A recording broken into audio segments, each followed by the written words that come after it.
than 7 years, Boko Haram has terrorized northeastern Nigeria. At the peak of its insurgency, the militants were ranked among the bloodiest terrorist organizations in the world.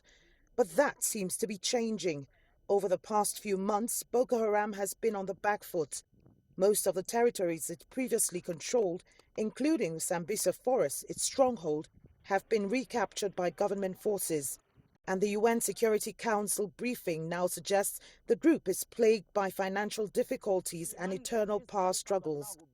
Boko Haram's main source of funding has been difficult to determine, but the group is known to have forcefully collected revenue from areas it controls. While ISIL seeks to expand its influence in West Africa through existing terrorist organizations, it could be one source of Boko Haram's funding. But ISIL, too, has been under pressure. ISIS are being decimated in the Middle East, and Al-Qaeda, Arab Peninsula, is being decimated in Yemen. El-Shabaab is being decimated in Somalia. So the pipeline for funding Boko Haram and Ansaru have depleted.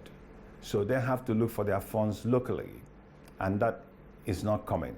The UN has warned against underestimating the militants' capacity to wreak more havoc.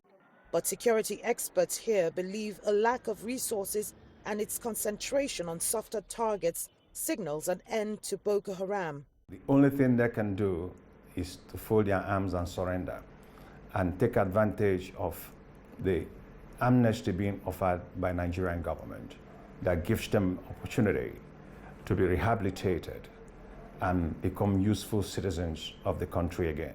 Boko Haram has killed more than 20,000 people and displaced millions, leaving in its wake what the UN describes as Africa's worst humanitarian crisis. In the past, Boko Haram has demonstrated its resilience and its ability to survive extreme military pressure.